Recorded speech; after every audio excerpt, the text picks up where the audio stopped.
I'd like to give you a few tips on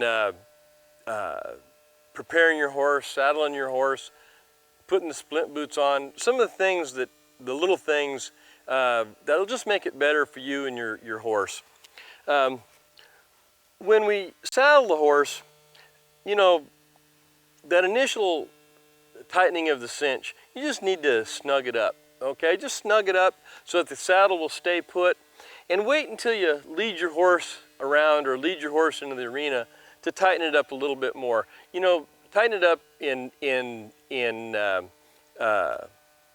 you know, different steps. If you do it all at one time, you pull all that skin to one side and it's really uncomfortable for the horse. So, you know, if you can tighten it up in different stages, you know, a little snug it up here, wait a couple minutes after you walked him around, snug it up some more, you know, it'd just be a lot better for your horse. The other thing, when we saddle the horse, before you tighten the cinch, you want to shove the blanket up into the gullet of the saddle, so that when you tighten the saddle and that blanket pulls down, it doesn't pull down so tight over his withers, okay? So just a shove up in that gullet before you tighten the cinch, just make the horse a lot more comfortable. The back cinch, that should be snugged up as snug as you can get it, and then let it drop to the next loosest hole. So you got a little bit of slack in that back cinch. It's not tight, but it's not so loose that it's hanging down a foot off his belly, okay? Our splint boots, the way they go on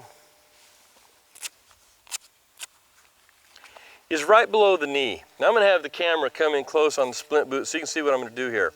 I take hold of the splint boot and I put it over his knee, and then I slide it down, and when I feel it go right below the knee, I know that's where it needs to go. And I'll take the middle strap, put it through the eye, and snug it up. Now, you don't tighten these things real tight, you just get them snug, just snug enough to stay, okay? If you tighten them real tight, it's really uncomfortable for the horse.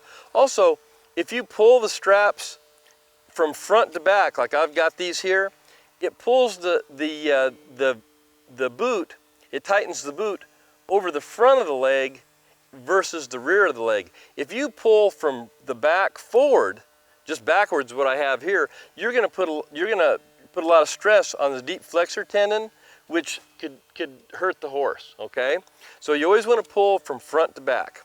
Also, when you're at a show, don't leave the splint boots on your horse all day. You know, they're made out of rubber, they generate a lot of heat, and you know, you get a horse's leg real hot, it does him more harm than good. So after your run, take the splint boots off.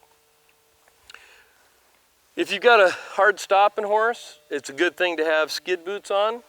And the skid boots, the way they go on, let me take these off.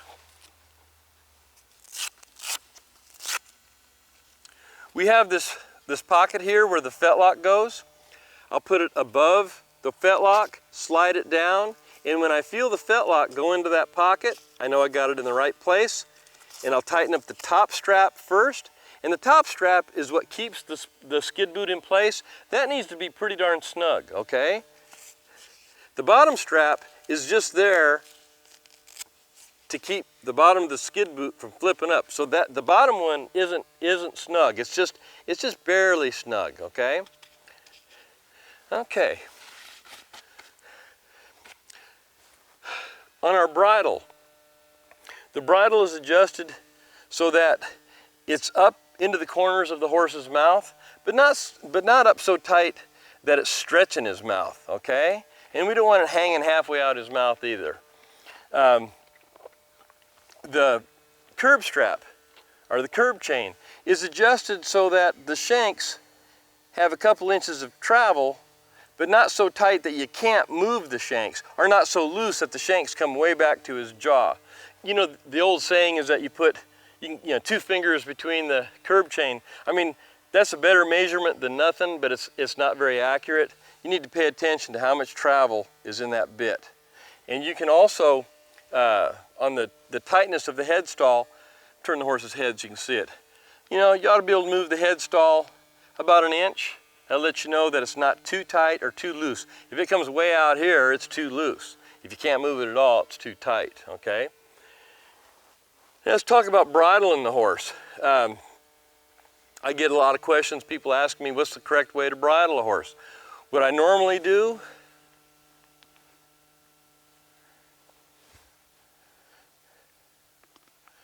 when I bridle the horse, is my right hand will go between the horse's ears, or right behind the horse's ears to lower his head. See, when I touched him right behind the ears, he's trained to drop his head. It's good to train your horse to do that. And you do it by just putting pressure there, and you hold it until the horse drops his head just a 1/2 inch. As soon as he does, you give him slack. Pretty soon, you can just put your hand there, and he'll drop it. All right, once my right hand is between his ears, I take the bridle, put it in front of the horse, take a hold of the headstall with the right hand. My left hand, the fingers guide the mouthpiece, and my thumb goes into the corner of the horse's mouth to open his mouth, and I raise the bit with my right hand. The offside ear goes in first. You move it forward. So I take his ears forward to get the headstall over them. I don't put his ears back, okay? And only one ear goes in that slot. And it's the offside ear that goes in the slot.